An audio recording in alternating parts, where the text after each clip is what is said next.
Dusty. So dusty. Dusty, dusty, dusty. Good day to wash the car on Saturday. Got some nice warm tires. Super warm. Not hot. It was a good ride. Good drive.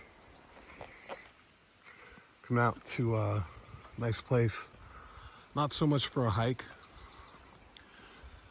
but touch grass type of experience, and to process some important thoughts. Water's a good level. It's really nice. Really nice level. It's a really nice park. Ground's a little wet. Whoa. That's two initiatory taps. Little ankle twist. Because I'm filming, not looking where I'm stepping. It's a new behavior for me. And one of these, because I said to myself, I should do a little video. This guy, yeah, that's it. Is this you? I think this guy. One of these guys bumped my hand, and fucking spiky poison. Yeah, that was the one. I could feel it. I just bumped it again. Yep. Spiky poison burns for like 5 minutes. I don't know what it is, what that plant is. But here's the creek.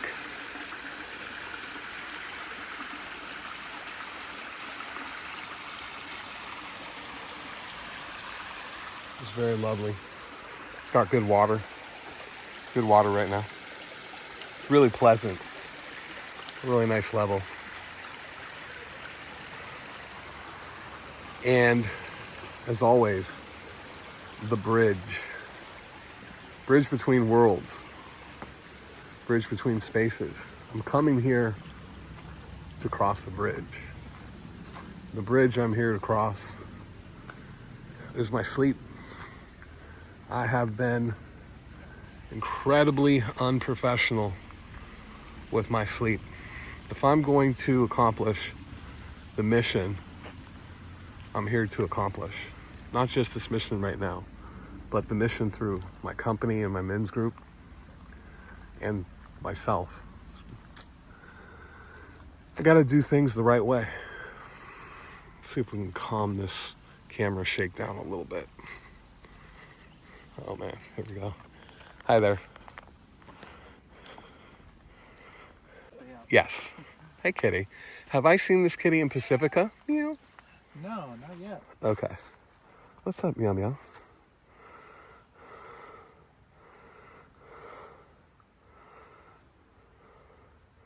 Can I give you a pet? Hi. Hi. What's happening? Of all the mountain lions I could run into today. Yeah, it's a lucky day. We found a friendly one. Yeah.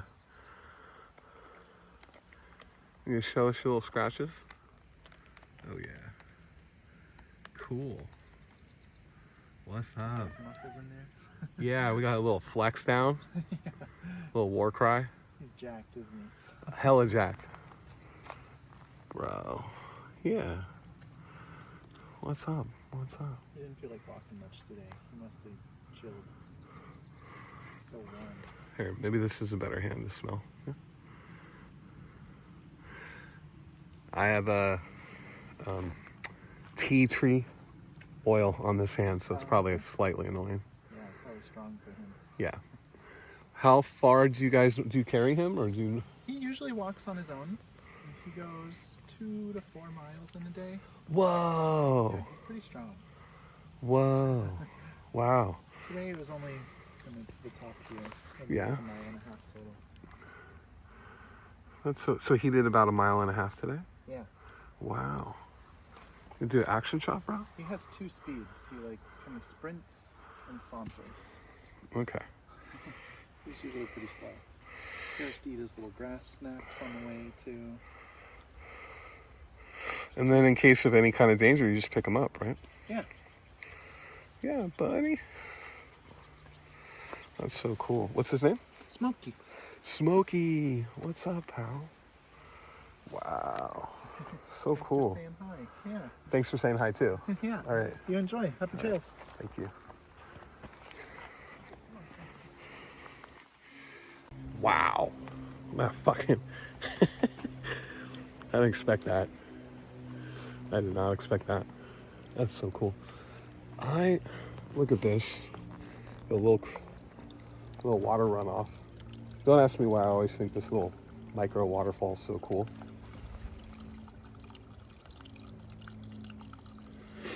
Right.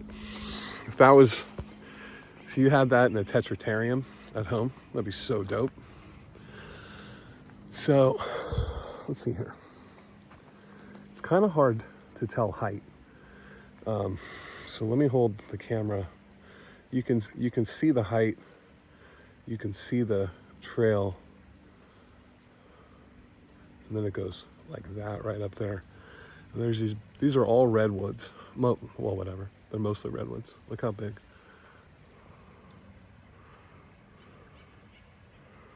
Big as fuck.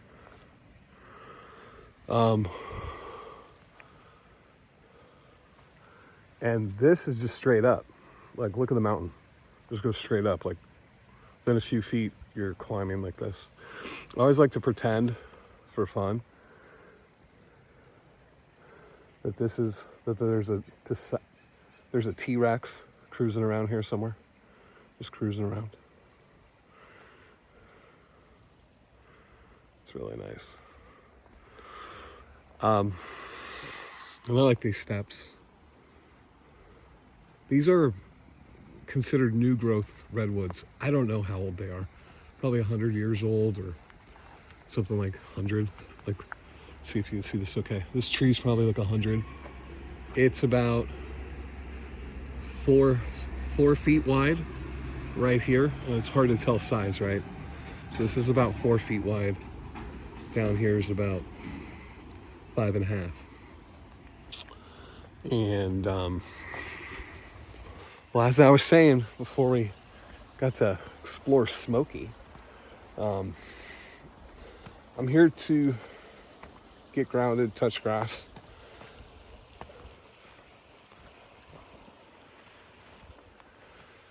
This isn't going to be a super high talk video.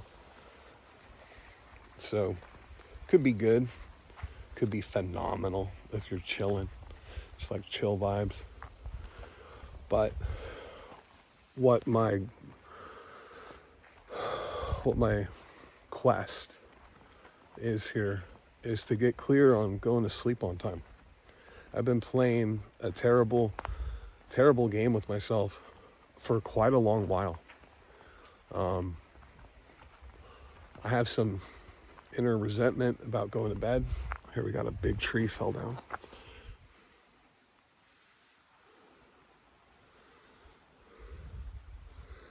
You can see all the way across the chasm. I put a question on that. Chasm? Because I don't fucking know. Is that the right word? I think so. The gulch, the chasm. Gulch, chasm. Why are so many men saying like, so I went to like the store and then I did it, right? Because they're asking for permission in their language tone. They're saying, does that sound about right? Did I go to the store? Well, I don't know, motherfucker. Did you? Did you go to the store? Like, you would know. You know, you would know, bro. Chasm or gulch, it's one of those words. I'm gonna roll dice. Comments below. What's the right word? But, you know, definitive communication, right? So, like, this is like a bench? Like a bench? No, it's a fucking bench. It's a bench. This is a bench. That's a bench, right? So the questioning, creating question tone like in Spanish, you use that tone to indicate it's a question.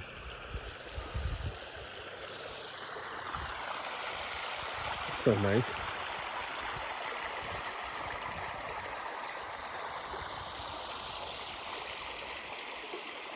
And now the creek is changing because this right here is growing trees. And as that gets stronger and stronger, it pushes the water just a little bit and it hits in here and it erodes in here. And, you know, about 12 feet up, that's about what the height is here. And it's going to eat into this mountain and probably end up changing the creek a little bit, right? And that goes under, so that will actually all hollow out at some point. And that big stump, huge stump, will eventually go into the creek. You see the roots pulled up at some point. We got new baby trees growing, new baby redwoods. So the redwoods here, of course, it's at one point were like 2,000 years old, shit like that. But women and men wanted to have houses, so they had to cut them, you know, and they didn't know about cutting them too smart. Well, maybe they knew, who knows? I'm sure some people knew. I'm sure some people were like, hey, it's not good, cut everything at once. But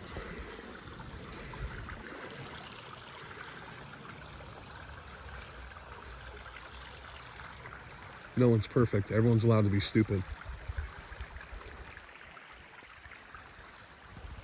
Unfortunately, like the feminists will say, oh, men. Okay, well, you want to get into pointing fingers, right? Let's create a sustainable population, ladies. How come there's no new babies?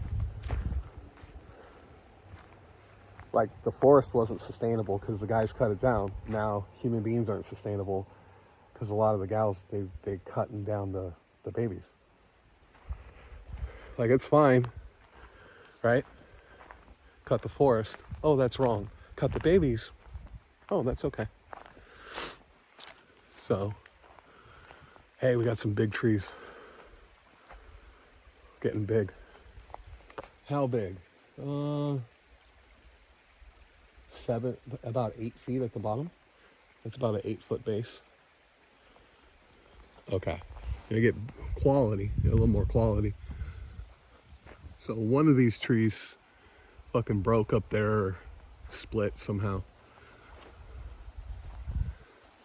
And I'm not passing an opinion on cutting down the forest is a good or bad thing, right? Everyone's allowed to be stupid. And maybe you ladies don't need to get too weird about cutting down the babies. Just keep it equal. Ladies, keep it equal. Right? It's not about equality though. Not really.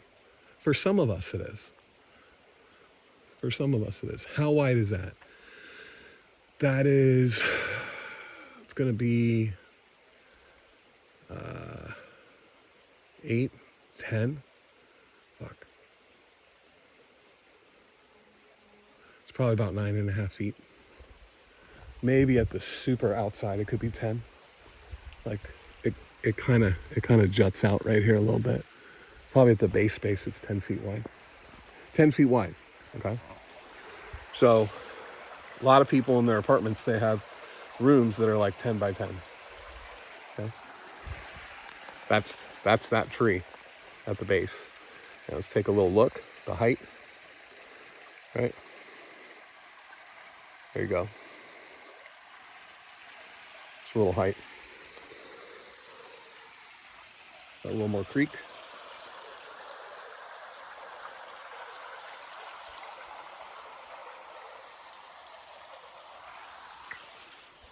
Oh, we got some smashed up trees. So these redwoods don't die from old age. they die from falling over. They cannot sustain, they lean, wind, who knows things, and then bam, that's how they die. They die from falling. So I'm going to do a meditative process today, a little hypnotic, little neuro-linguistic programming, little meditation, little mix about what's going on with me. If I set a bedtime of 1 a.m., which is not a good bedtime, right? It's not a good bedtime. I'll stay up till 2 or 3. If I set a bedtime for 2, I'll stay up to 3 or 4. I'll rebel. It doesn't matter what the time is. I'll rebel. And that doesn't have to do with coffee. I wish it did. It doesn't have to do with a lot of sleep factors. I wish it did. Because I've done those things. Hey, check this out.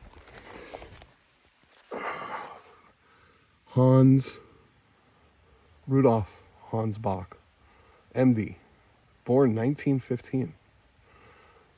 He got some time in July 2006. Beautiful memory, huh? Okay. This is where homie like to chill, I guess. And they want to do a little something for him. So now we get to hang out.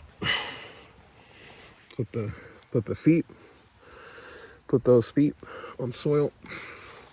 Get a little dirt on me. Dig in a little bit. It's damp. That's good. It's damp. It's good. I'm gonna get in the water in a little bit.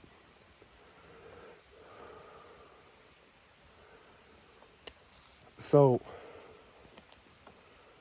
the nature of this talk, nature of the talk, it's about being professional, about being serious.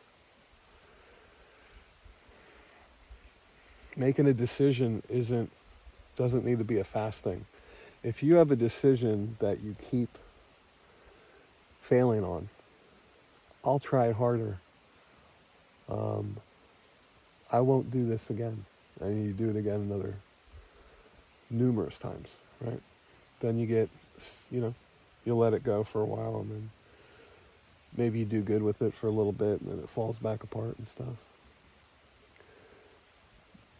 There's parts of you that have not really made the decision. You're good, right? But there's parts of you that don't fully agree, right? What parts, right? There's a thing called parts therapy in hypnosis. It's about getting all parts of you to agree, right? When you're a congruent yes, it's easy to say no to a bunch of trouble.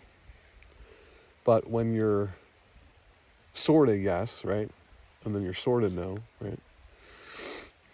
We do that, fellas, with our semen retention, right? Oh, I'm going to save my energy, or with our diet. Oh, I'm not going to eat that. So when there's a greater and deeper yes, it's easy to do the no's you need to do. Right? Say it again. When there's a deeper yes, it becomes easy to say no. You want this cupcake? No, thank you. Why? Because I got a deeper yes for something that's much more enjoyable, much more exciting, much more passion driving, So, you guys gonna let me know if the mountain lion cruise is up? Because we have them. We got some kitties out here. You saw Smokey. No, we got 200-pound cats. But they normally stay away from people. Normally. All right.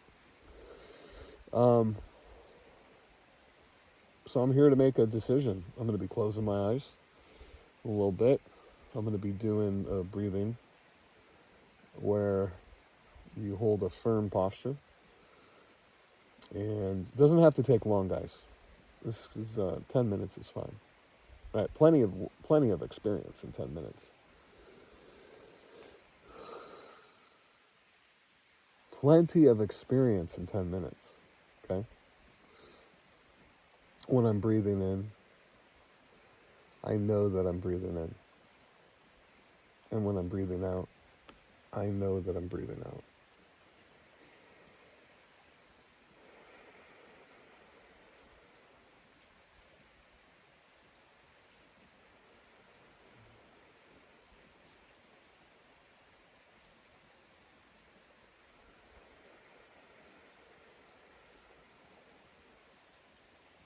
There we go. How long? How long to do that? Whatever you want. Whatever you want. You want my guidance on that? Well, it depends how comfortable or uncomfortable that is. So, the other night in the meditation group, I did that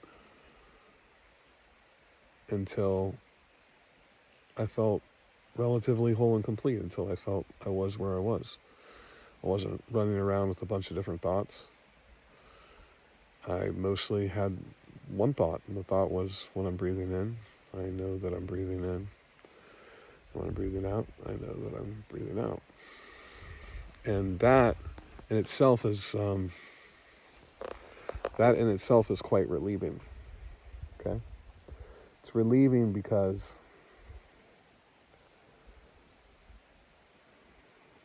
all those other tabs on your browser, they're well muted, if not even maybe, I wouldn't say they're closed, but they're muted. Your processor doesn't have, it's like, oh, okay, I don't have to put any energy into that. In fact, I can make all those tabs dormant.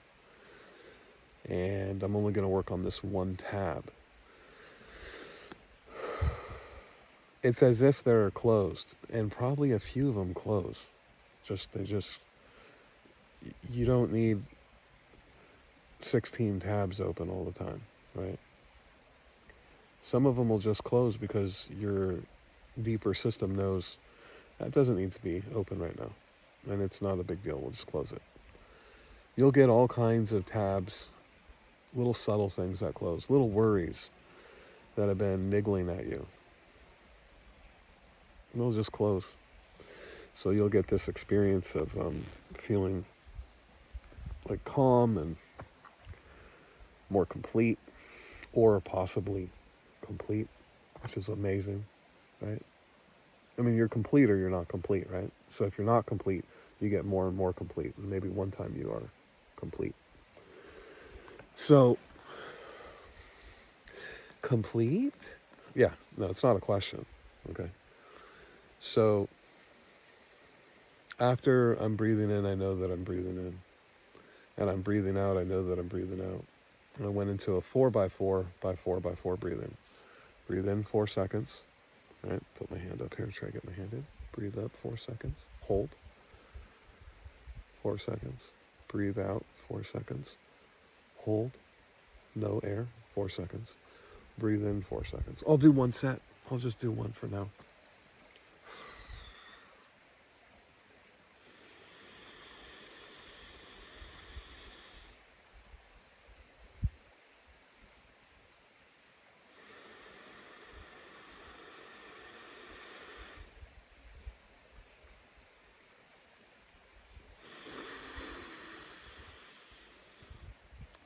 That's one set. Yeah, do 5. Do 10. Do 3. Do 4. It's okay. You feel a little out of breath, take a break. So I did those, and then I switched over to even breathing. 5 seconds in, 5 seconds out. 5 seconds in, 5 seconds out.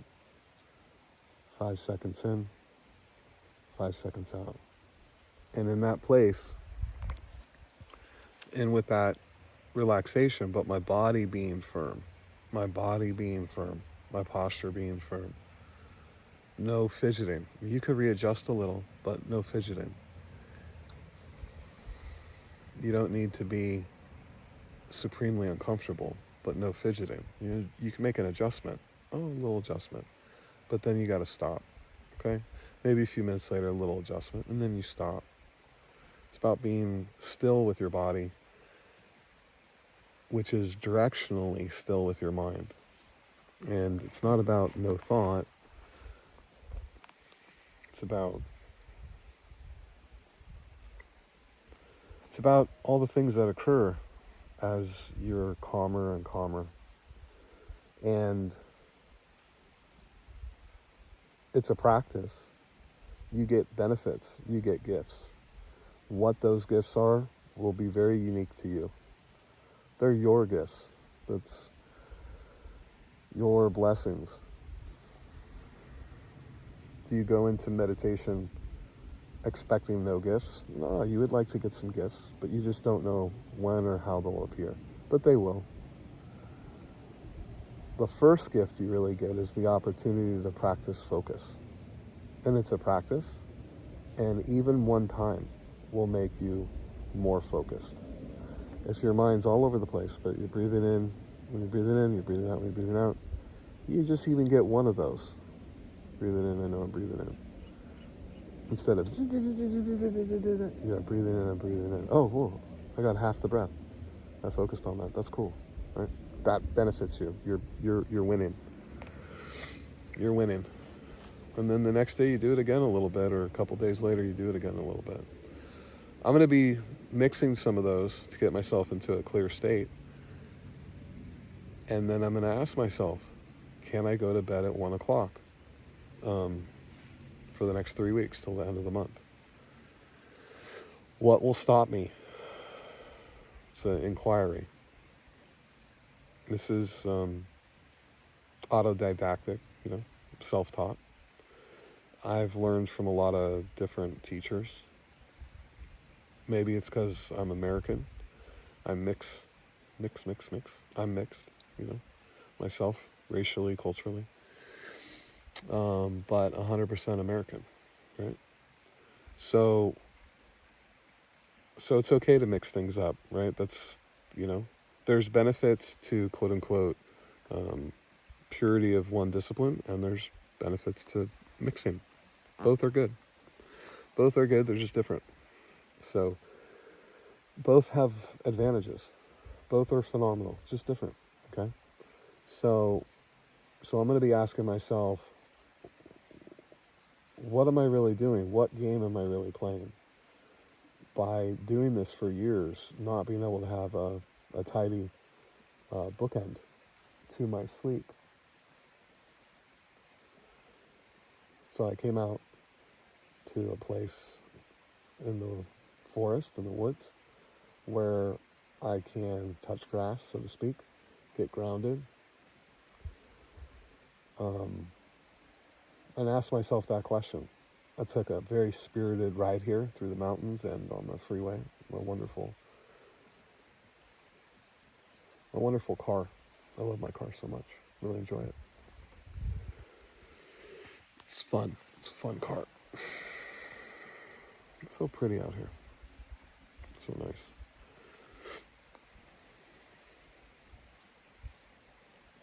And if I attain that answer today, I will have gained control of my sleep. Something that's been a problem. I'm 50 years old. Something that's been a problem,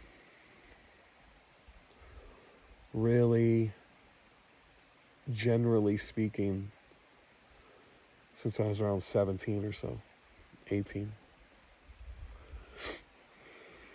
Probably 18. That's fucking heavy, man. I had something happen when I was sleeping one time.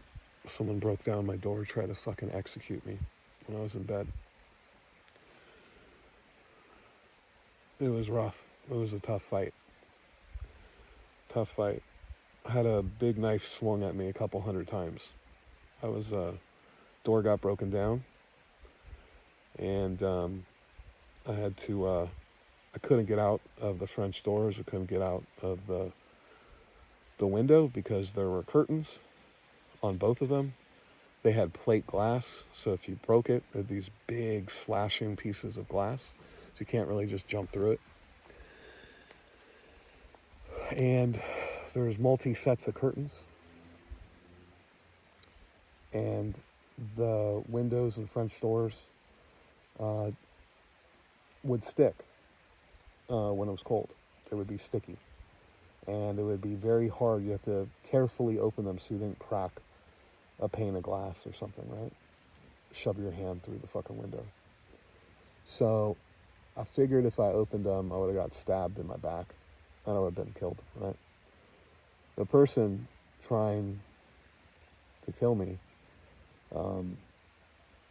had orchestrated the attempted murder of my father on 2 occasions. He got shot twice on one occasion, and he took the gun away from the shooter.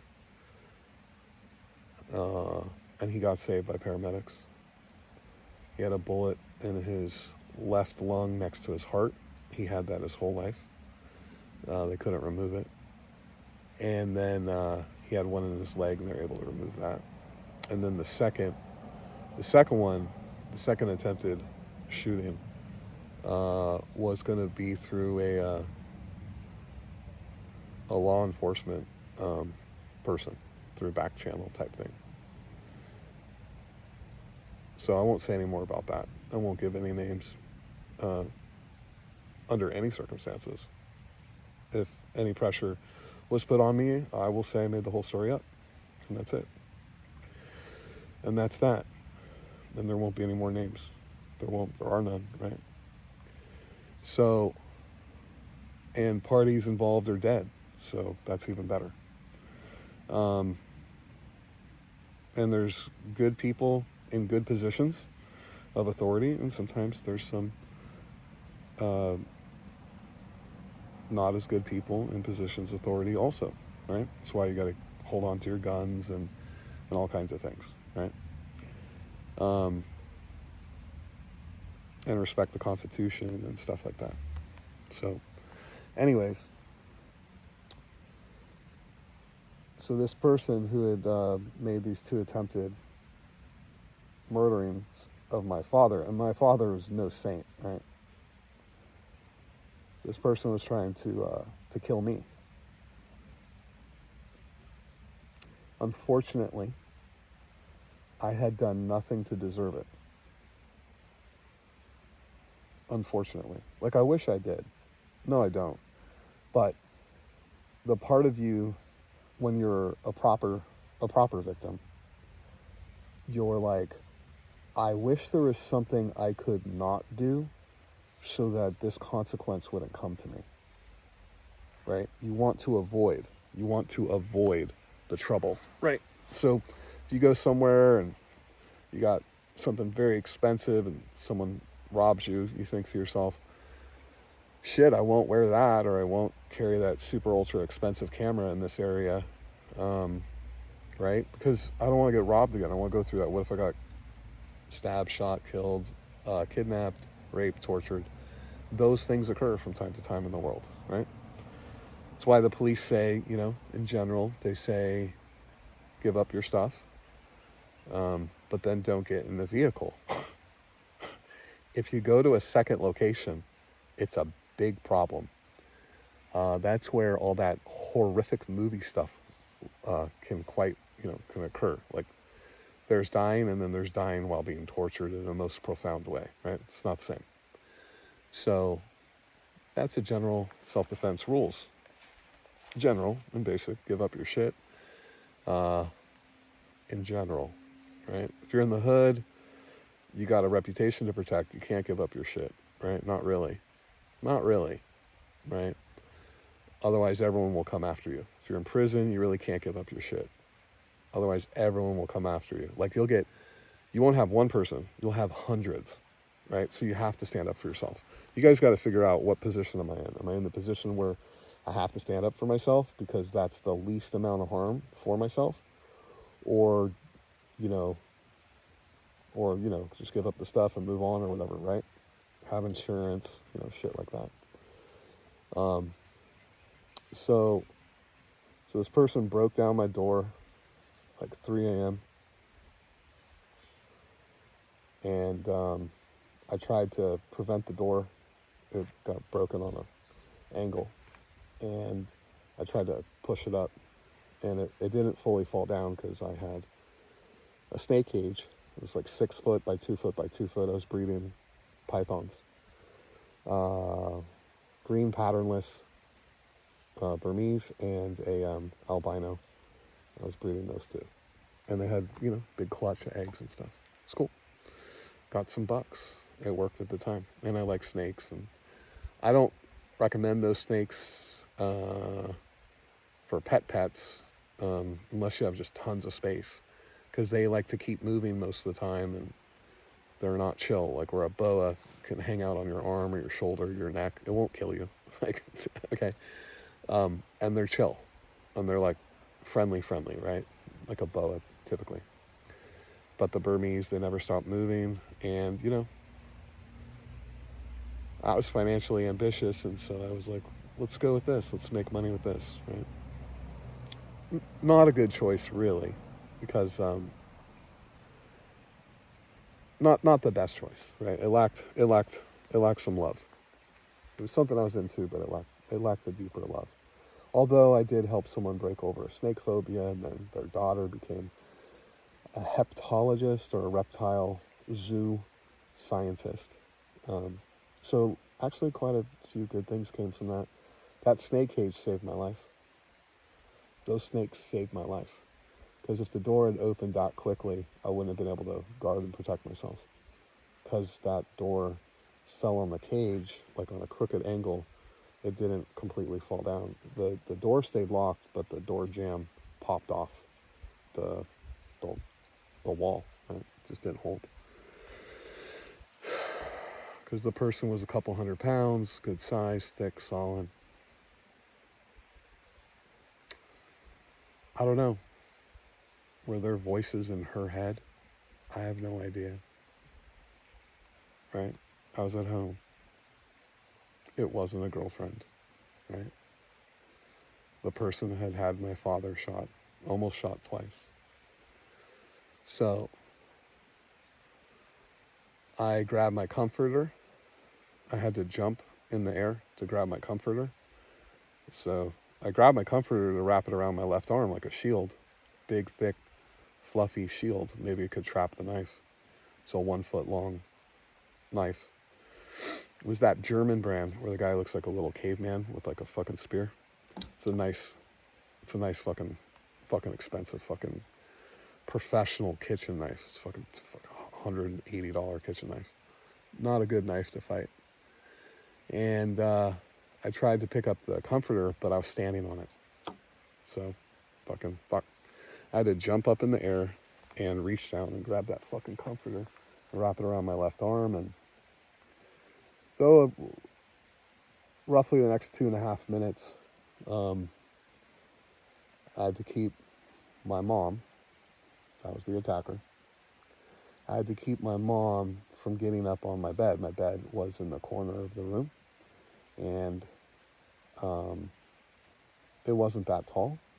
It really didn't have a bed frame. It was just right on the floor. But it was thick enough, or who knows what, or whatever. Yeah, there's no bed frame. She's short. She's 230 pounds, like 5'3". She couldn't get her little legs up on the bed. And she's heavy, right? She's not fit. I mean, she's fit because she was a chef. She's chef fit. And you chefs know. You guys could swing a fucking knife, right? You guys are strong with your hands and wrists, and you guys can handle a lot of hard stuff in that kitchen. A lot. All day on your feet. It's hard work. She was a pro chef, owned her own place and all that. But I would attack her leg every time she tried to. I would attack her every time she tried to get up on the bed, and she was basically swinging the knife as fast and as hard as she could at me in general. So I was buried in the corner of my room. I was all like super uptight in the corner of the. And then after she was swinging her ass off trying to cut me open, she would like slowly reformulate. I'm gonna climb up on the bed and then I'm gonna get him. And you know, women and fellas, you guys should know this, are incredibly good at multitasking, right? I mean, they're incredibly good at it. I don't know what the deal is, but they have 8 times more free thinking in that part of their mind than we do. The geographical space in their brain is 8 times larger and stronger than ours for multitasking, right? Which is a big deal, right? And you think that's probably ancient biological, taking care of kids, taking care of their sisters, tribal sisters, taking care of their mom, taking care of a dude, making clothes, because they would spin the fabric and make all the clothes. They would make a lot of the dwelling. They're making the food, they're making the medicines, the herbs, not all the time, but they're doing a lot of stuff, right? So they got this multitasking thing that's really powerful. But physically, they don't really have that, right? They're probably at a massive deficit. Now, I don't know what we have that's bigger, but if you understand there's typical equality in things, like you give one gender by nature something, the other gender is going to have this different thing, right? So every time she tried to switch over to like climb up on the bed, like she was really slow. So I was able to attack her, and I never hit her. Mostly, just because I didn't want to piss her off extra, and she's pretty good with the fucking knife, man. So she would attack. I was in sweats and a t-shirt. She was clothed and shoes on, and so she would attack my hands and my feet after I would faux attack her.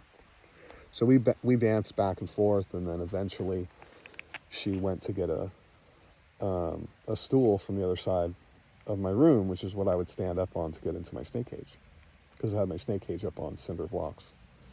And I told her, you can't do that.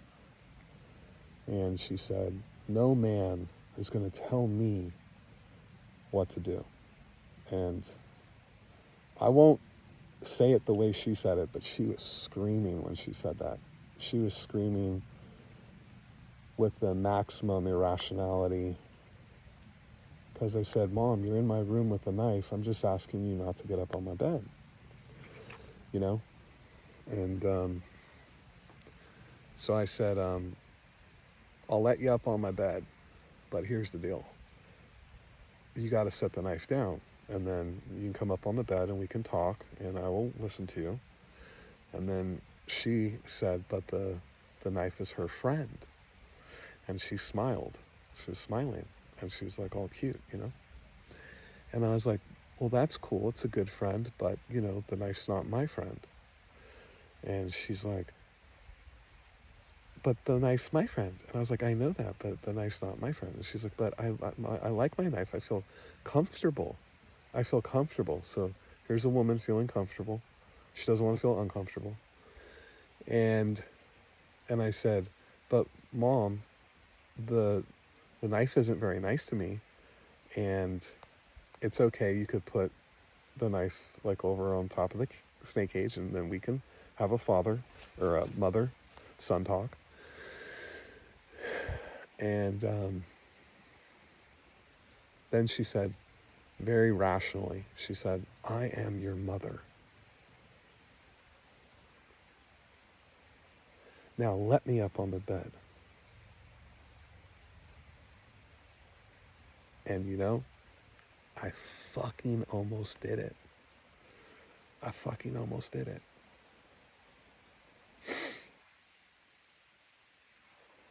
That's programming. That's motherfucking programming right there. Well, that's fucking programming. Programming.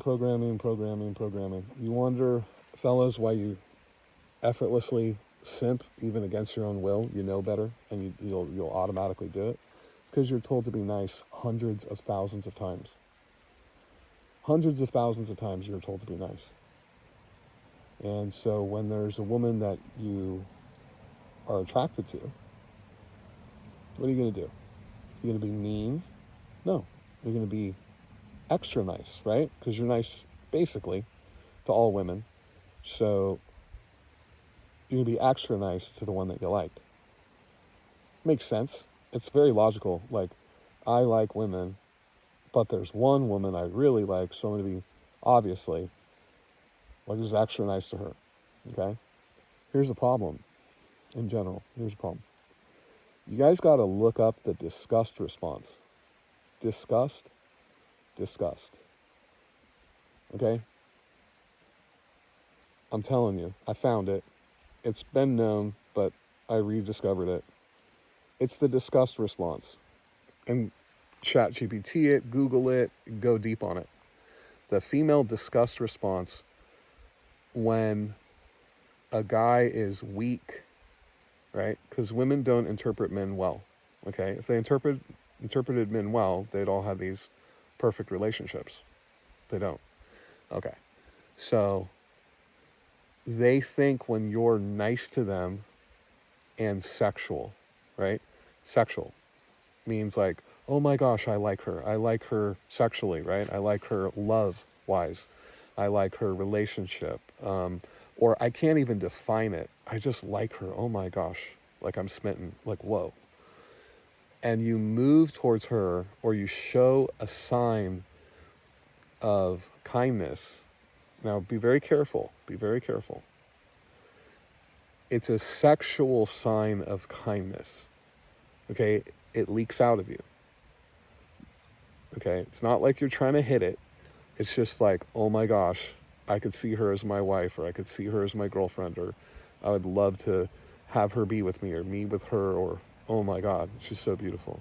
Like, whatever. Or she's so cool, or she's so smart, or she's so, like, neat.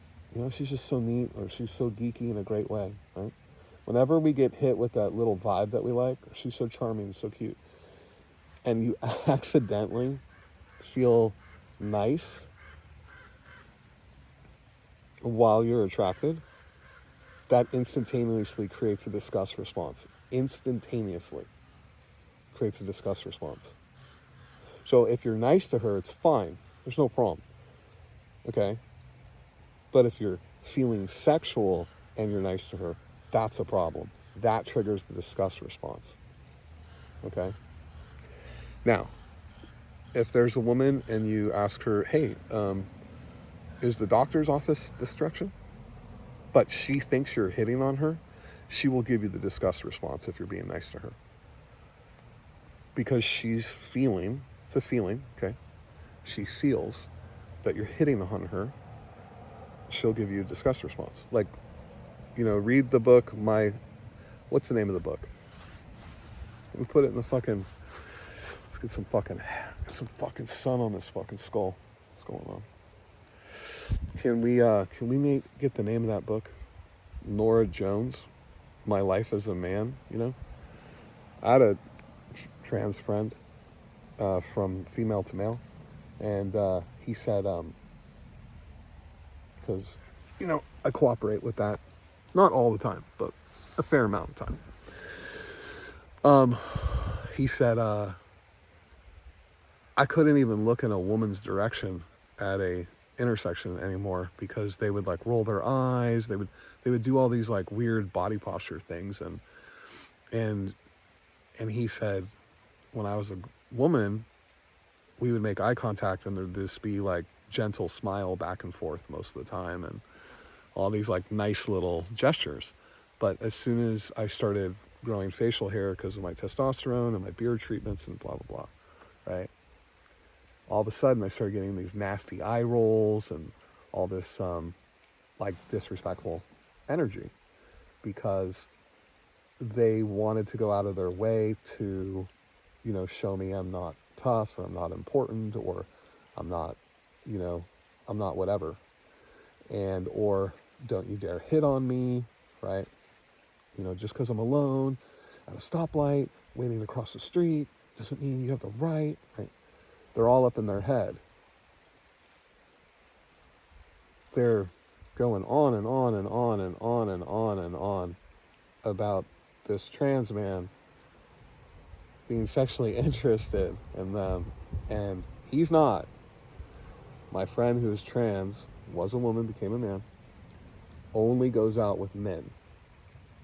So he has become a trans man who is gay. He's a trans man who's gay.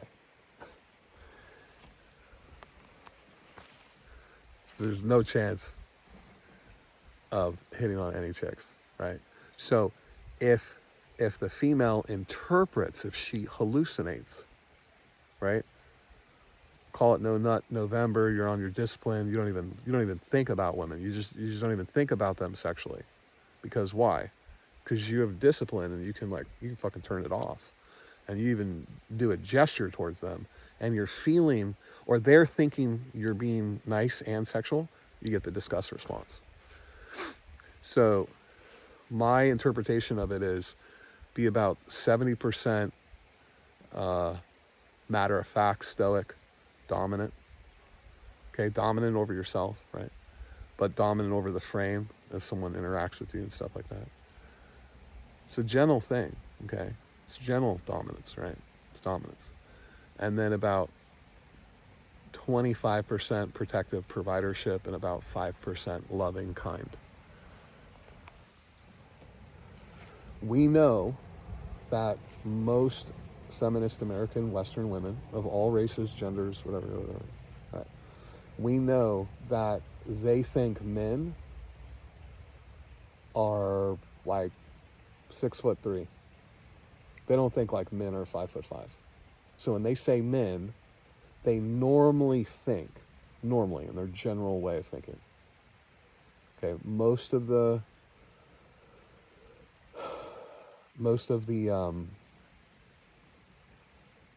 I don't know how to say this. So maybe I'm super wrong, right? Let's have freedom of thought here. Most of the chicks that are interested in sex, interested in relationships and stuff like that, like boyfriend, girlfriend stuff,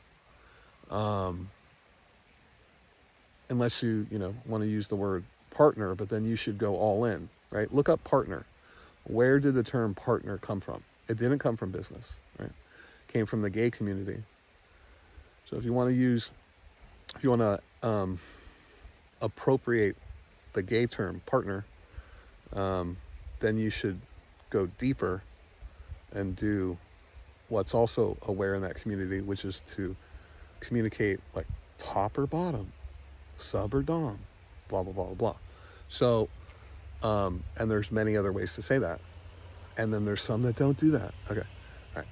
So, and butterscotch. Okay. So don't forget butterscotch. It's a candy. All right. So maybe there's a butterscotch, and the other one's like a chocolate. Okay. But boyfriend and girlfriend, husband and wife, roughly speaking, indicate top, bottom, dominant, submissive. And we know that's not always true. Okay. Sometimes the top's the bottom. Sometimes the bottom's the top. Okay. Okay. But that's what boyfriend, girlfriend really indicates, right? So if you want to use the gay term, LGBTQ plus HDTV term, partner, then go all in. Put in the other components of it. Don't leave it at partner. That's like half-assed. You're not you're not using it right. Not really. Okay. So unless you want to whisper, because I hung out with hella gay people, and it's always like, oh, that's so-and-so's partner. Yeah, but is he like a top or is he like a bottom? I can't tell, right? So then you get all into the trying to figure it out. But if you ask most of the chicks, Western chicks, all colors, okay, religions, you name it, they think like the top male is the only male. Like they evaporate 5-foot guy, 5'5". They evaporate guys that don't have huge money. They evaporate guys who aren't whatever. So they are really only thinking, unfortunately, right? They put men into this caricature thing, where they're only thinking guys are like the super ultra dominant guys. And those guys, those super ultra dominant guys, need to be more vulnerable. Okay? And what will happen is yeah, maybe if the ultra super dominant, top of the line, you name it, super stud was more vulnerable. You mean more cooperative? Like, let's use some synonyms here. More cooperative with you, had less boundaries, was more attracted to you, did more of what you wanted, was easier to get your hooks into. Why would you tell an entire gender to be more vulnerable? How about you women who say that? Why don't you be more vulnerable? Why don't you show us that you can be more vulnerable? Like the helicopter pilot who had the airplane fly into her in the East Coast. She wasn't very vulnerable when her male instructor told her to change fucking course multiple times. And she was this like sexual assault expert. I could only imagine he would have been very uncomfortable stealing the controls away from her and all the paperwork that might come from it and all the allegations that might come from it. Now, I don't know what the control cockpit looks like. I don't know if he's behind her or side by side. But I would assume, okay, and most of us men who've worked with our hands and been around equipment and tools that are dangerous, would assume if it's another dude, you just shove that motherfucker over and grab the fucking controls and go, fuck you, and you grab the fucking controls. Fuck you, motherfucker. You're not killing us, right? But if it's a chick, are you going to say fuck you, shove her, and grab the fucking controls? Because you got about 1 second, all right? So dear ladies who don't like hearing that, eat it. You got 1 second to make a life or death choice, okay? And there's some women that watch this, and they know what I'm talking about. I love you sisters. You sisters are so amazing. You're solid, you're real, you're badass, okay? Those sisters are cool. They know how to fucking make shit happen. And there's a couple of dumb dudes, and they need to listen to these girls, right? Because they know what the fuck's up. Because some of us dudes are getting so wussed out, so feminized out, that they can't cooperate. They can't follow orders. Oh, but I don't like the term orders. Okay, well then chop your hand off with the saw if you don't like it. Okay? Like, that's why most CEOs have military training. And most executives and CEOs have martial art or military training. Because you can ask them to do A, and then they go and do A. You ask a lot of normies to do A, and they need to do like C and D and Z, and like they gotta express them, like they can't do A because they feel uncomfortable doing A. Oh, please do A. Okay, and then they do something else. They'll agree to it and then do something else, right? That's uncomfortable because they feel it's too obedient, right? But I just took an amazing picture with a falcon and an owl from some raptor bird handler, conservationist and stuff, right? Doing shows and doing talks and educating the public. He had never put the falcon and the owl that close together with anyone ever in his whole career of doing this over 5 years of like where he meets thousands of people a weekend, and he's never done a photo like he did with me. And I had told him, and I talked to him all day on and off to like be able to get this photo of like the bird on my shoulder and one on my arm and all that I can cooperate. I have the ability to cooperate. You can tell me to do something and I will do it. You can tell me to hold still and I will hold still and I won't even ask questions. I'll just comply. I will obey. I have martial art background. I've been around dangerous equipment and dangerous job sites. I'm a team player. I can cooperate, okay? You can ask me to hand you a red marker and you're not getting an orange one, you're not getting a pink one, you're not getting a chartreuse one, okay? You're not getting a magenta one, okay? you're going to get a red marker. It's not going to be fucking maroon, okay? And if you said red, I'm not going to ask you, what kind of red? I'm going to get you a red marker because you said red. And then you're going to grab the red marker, start using it. You're going to feel good. But most people now, unfortunately, whether male or female, they got that female and or like intellectual. Oh my God, did I just put women on the level of intellectuals? Oh, eek. All right. They're intellectuals. They're like ivory tower-ish. So they, but what color red? Okay, dude, I don't have time for all that. You get your money from not really, like, you get funding. You don't get your money from like your, from like the customers. Like, you're okay with having 800 administrators when you only need like fucking 12. Like, that's how that question life goes, right? That's what's called ivory tower, pseudo intelligence. Okay. If you ask me for a red marker, I'll give you a red marker. And then you go, oh man, I meant the magenta. Okay, cool, no problem. Got it. Sorry, bro, I didn't know how to say magenta. It's all good, but here you go. Right? Fast. That's not like Usain Bolt fast. It's just like straight up. Okay. So getting back to the crazy story, my mom trying to murder me. You got to have your own boundaries. You can't just keep complying with everything.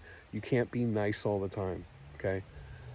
What? But does that mean be mean? Okay. Don't be mean. Am I mean with you right now? I don't think so. I mean, some people, they're anti-truth, right? So they're super immoral. But they think that truth is immoral. Like, oh, these are trees, but maybe that offends them because they're not just trees, they're living beings. Okay. They don't like definitions and things, right? Okay. I'm not being mean, but I'm not being kind. I'm being helpful. I'm being descriptive. I'm sharing a story, right? So you can be like that with women too. Okay. You don't have to be nice. You can be chill, matter of fact, cool. Hey, what's up? How are you doing? That's okay, right? And then you can actually make an approach to them with that energy. All right. That's okay. And you're not going to trigger the disgust response. They may be like, what's going on here? Hey, I just thought you're attractive. Want to say hello. What's up? I'm Karam. How are you? That works. Okay. How mind-boggling awesome does it work? It works way more mind-boggling awesome than ugh. Okay. Than the disgust response. Oh, hi, how are you doing? Like, and they're like, ugh. Right? You get these little micro gestures all the time. Okay, you fellas know what I'm talking about. And it's because, and it doesn't matter how much time you take off the game. It's because as soon as you're trained into like being nice while being interested, it makes them feel like you're a weak male. In their cave woman brain, okay, because we have caveman brain. It's equal. Cave woman brain. They're like, oh, that's a weak male begging for sex. So his offspring are probably going to be beggars. They're going to be weak when it comes to something really important to, we know sex is important to men. So like if they beg for it, like what, this is who they are. They're beggars. So what happens if like an enemy comes raiding the village? Oh, please don't hurt me. Let's talk it out. And the guy's like fucking just stabs you, right? She wants to know that her offspring's going to be tough and strong and protected from you, but protected also just strong power genes, like fucking power genes, not wimp genes, right? So it makes her feel disgusted.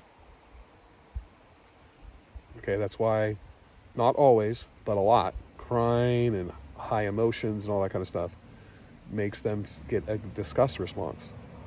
So it's really simple. Does it mean don't cry? Does it as a bro? Does it mean don't be vulnerable? Does it mean don't be emotional and It doesn't mean that. It just means stop doing that with them.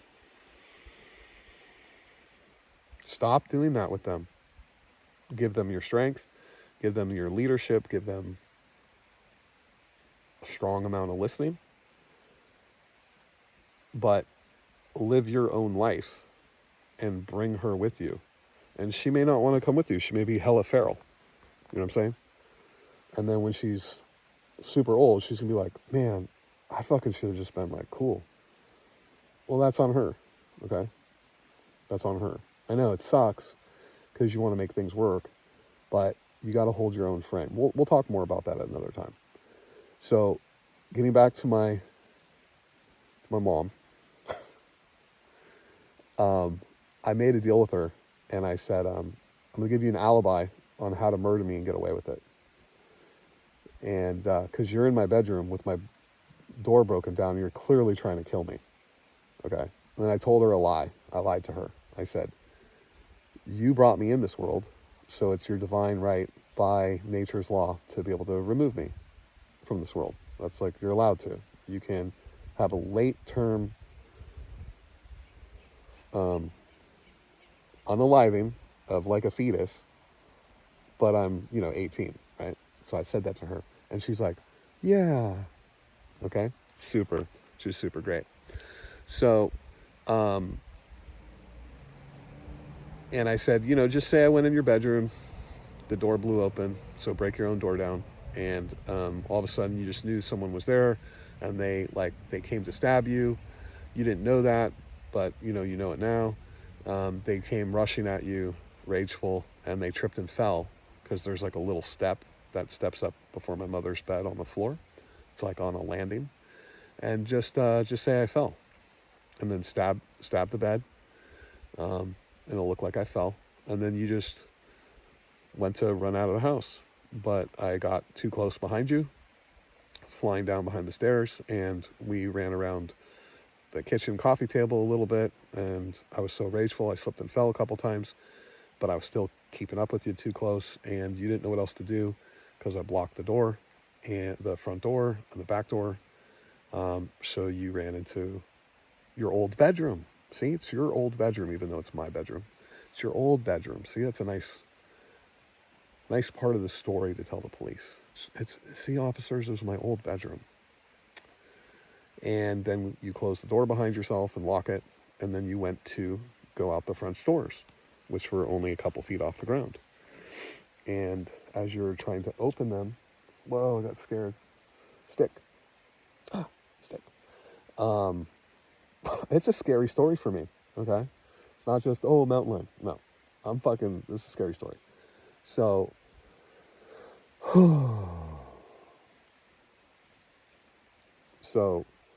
the door broke open. You were trying to get out through the French doors, but they're got all these curtains and stuff in the way. It's cumbersome to open them, and they're painted, and all you know is that I came at you with a knife, and then you just totally went blank, and there was some type of fight, and then I was dead. And then don't answer any more questions. Just keep it right there, and then you just blanked out. It's just such a terrible scene, and I probably dropped the knife. You probably picked it up, but you don't remember. That's probably what happened, but you don't remember, right? And that's why you're in my motherfucking bedroom stabbing me to death, and I'm all dead and destroyed in my own fucking bed. That's why. That's why. And she goes, why would you do that nice thing for me? I said, well, Mom, because I don't think prisons really reform people, and I love you, and you're my mom, and,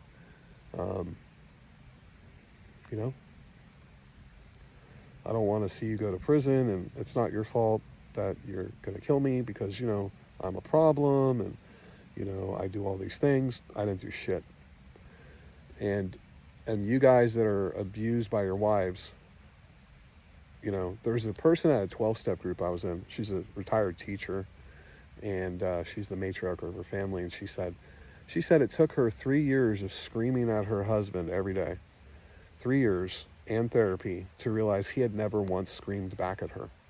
So, and then they'll, all the women like clapped for her. I was like, oh, so she verbally abuses at the top of her lungs her husband,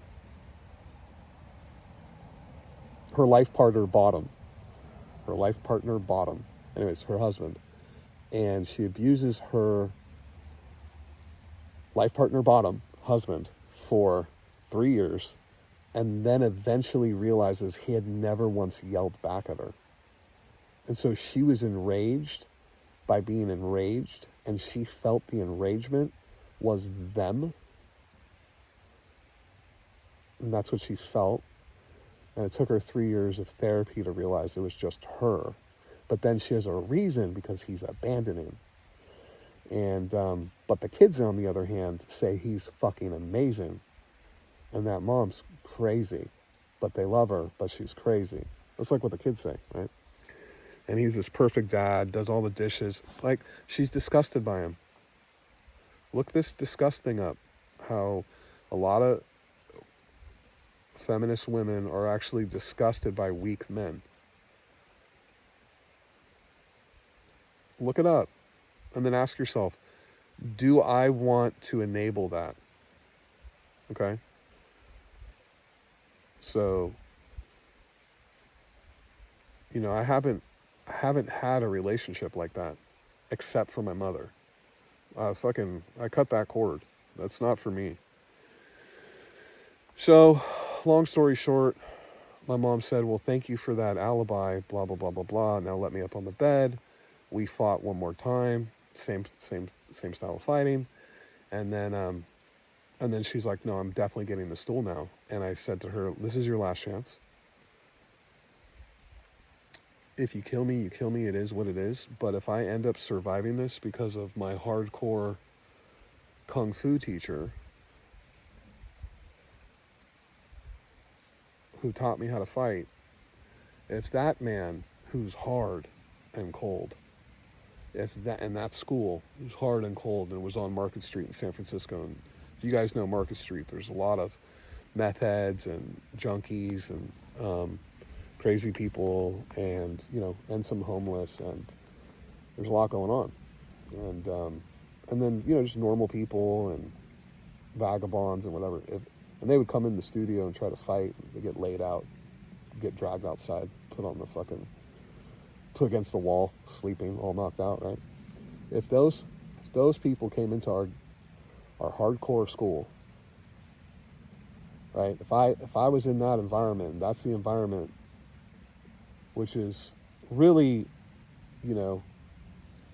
cold and hard. If that's the environment that allows me to, if that's the energy that allows me to save my own life from you, then you're not my mother, and you're just some crazy woman walking by on the street trying to cause me harm, and I will protect myself.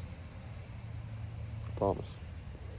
And I'm not going into the energy of how I said it, but it was very serious. And she said, oh, is that a threat? Is that a threat? I said, it's a promise. And she's like, so what are you going to do? And I was like, well, look, Mom, it's no big deal. You're going to win, right? So don't worry about it. But here's the deal. If I get that knife away from you, and then, man, I couldn't even see straight. I saw nothing but red. I mean, it's fascinating. I literally saw red. And my snakes used to take down their rabbits and chickens because they're, 10, 12 feet. They used to take them down a certain way. And I used to watch that, right? Because I fed them. They're my pets. I thought of doing to her what the snakes did to their prey. Except I have a knife, and that's my mom. And she tried to kill me, and I probably am cut and hurt, but I somehow got it away. I told her, I'm not my father. I never hurt you. I've never yelled at you. I've never touched you. I've never threatened you. I've never put poison in your food. Okay, because my mom used to say she put poison in my food.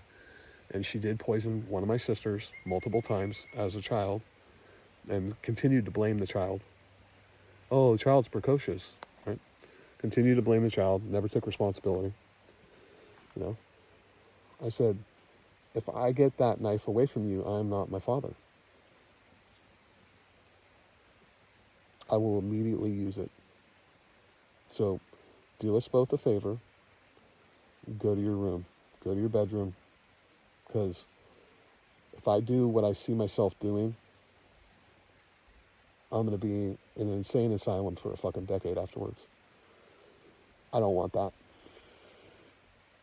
I don't want to do what I'm going to do.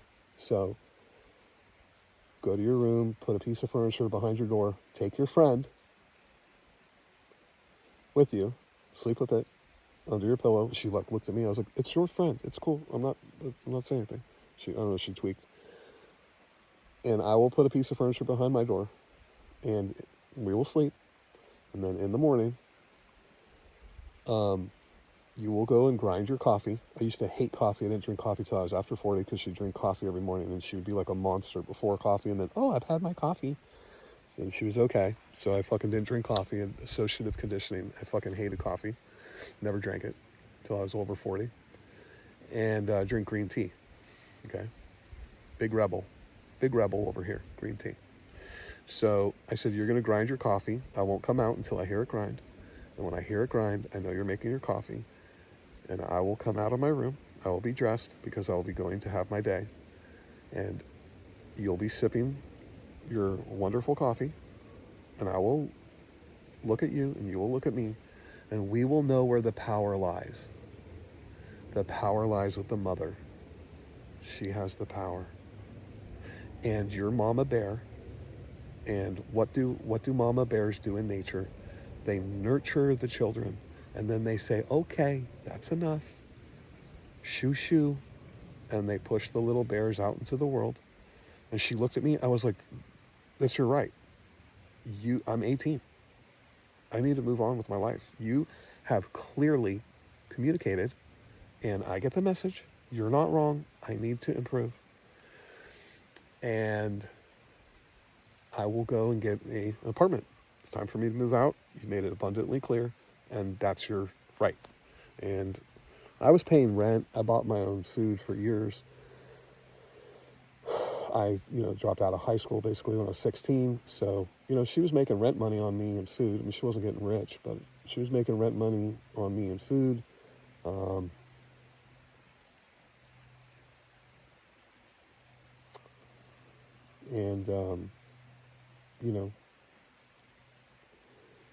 It was difficult. I had a Costco membership on my own.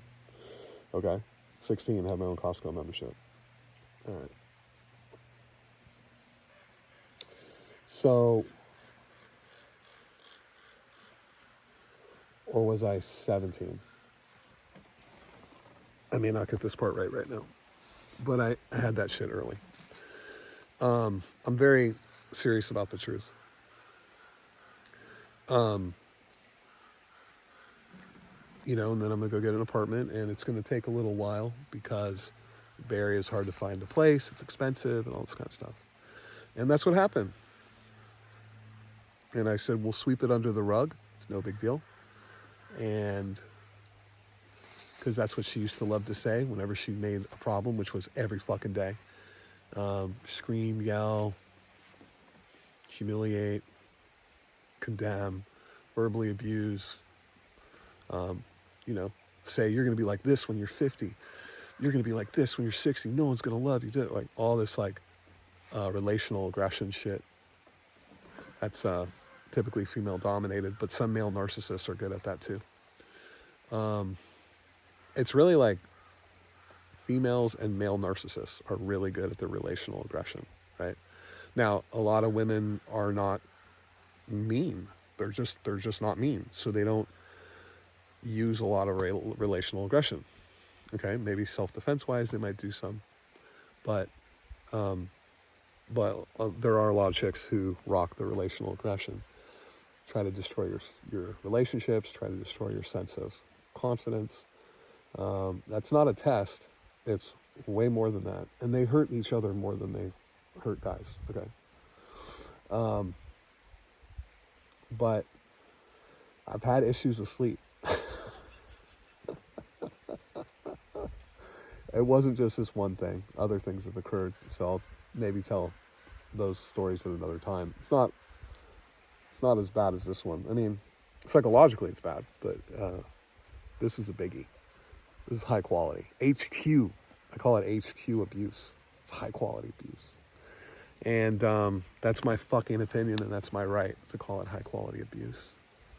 I call it the creme de la creme of abuse. High quality HQ. Is it the world's worst abuse? No, because they didn't get covered in gasoline and lit on fire. Okay, some children have had that. Some young people have had that. Okay,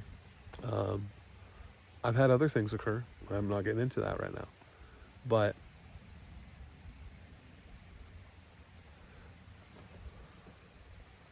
you can get over stuff.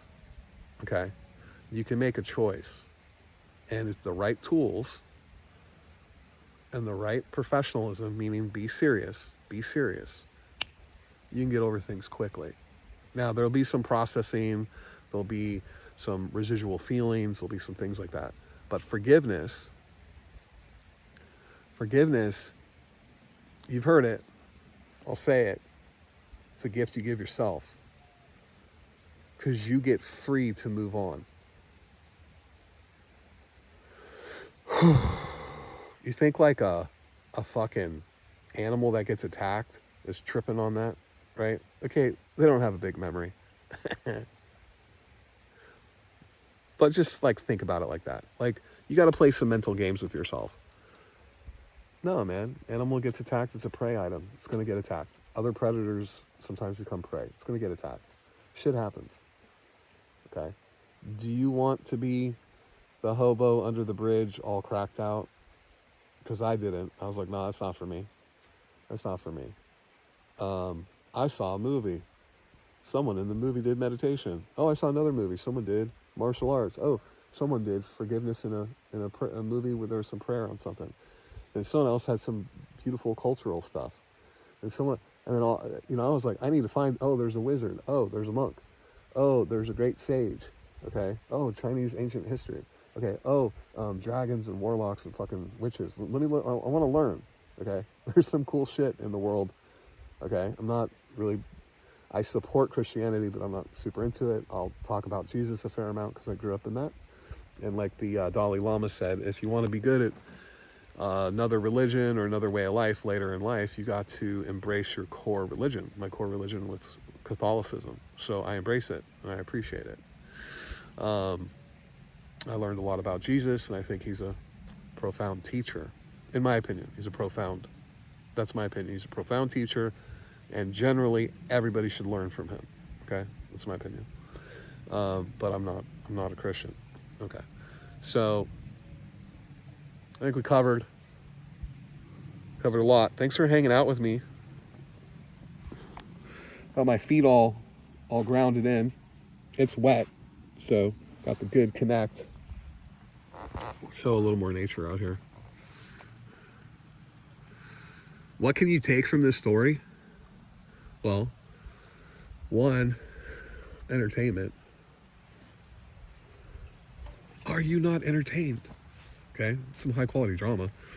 Two, and this isn't really a nice thing to hear. Trust me, it's not nice to hear, but I've heard people go, I thought my life was fucked up. Yeah, well, we have different lots in life, fucker. So we got different starting points, my man. But if it brings you comfort to say that, fuck it. I'm here to fucking, I'll clown you if you say that shit to my face. But, if it brings you comfort, fucking grab the comfort, man. Hit the like, hit a subscribe. Fucking throw in the comments, hey, brings me comfort. I'll be like, all right, cool. Thank you for the comment. Helps me out. It's a win-win. And also, if you go a little deeper, you can recognize that if Karam can get over something like that, maybe I can get over some neglect or some non-appreciation, or maybe I can get over a teacher saying, I'll never be smart, or, or a girl I really cared about telling me I was a fucking idiot, while I truly liked her. And then she was, she was being a female animal and kind of going, fuck off, right? Like she's a female lion and she's swatting the male lion. But because we're humans, we have thoughts and feelings, right? And so this gets back to the crazy hoes who say be vulnerable. Like, are you fucking serious? You've never hit on a girl in your life. You hit on a girl, okay, whatever. I don't know why they call it hitting, but you make an approach and she calls you a fucking idiot and you're vulnerable. That is horrible. And dear ladies, like, you don't even hit on dudes. So till you start hitting on dudes, how wide is this tree? It's a big tree. It's got like 3, 4, 5 trees in it. Okay, how wide is this tree? It's fucking 12 feet. It's about 12 by 12 circle. It's big as fuck. And imagine with like these hills, man, a mountain lion can just fucking walk through that like it ain't shit. You and I would be like, whoa. Getting the barefoot going, getting grounded. It really reduces stress on your heart. I definitely feel a lot of chest tension reduction. There's like a retaining wall for the little hill. Now there's hiking all up here. I ain't doing that. I got a little sacrum problem, lower back sacrum problem. I'm cool. I just got over a cold or some, I don't know what it was. I'm really under the weather for like 36 hours. Had a big weekend, overdid it. It was appropriate. It was cool. So what do you take from the video?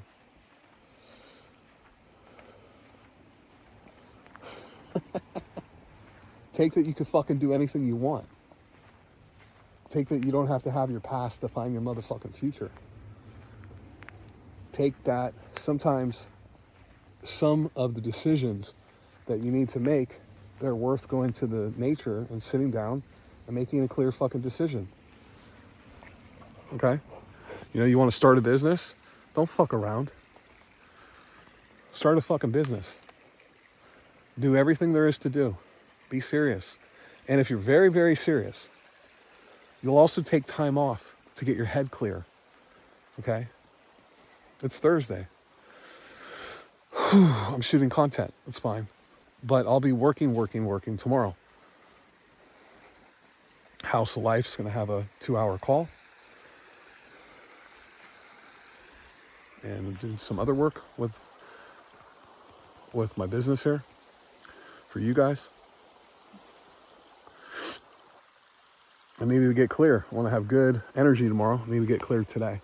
And I also need to get clear on this sleep fucking thing. Keep it fucking real. So make a decision that you need to make. What decision are you putting off? What important thing have you been ignoring for years on end? Playing a micro game with yourself that's been kind of, sort of, just fucking eroding everything all the time. All right? I'll leave it there. I'll let you choose, okay?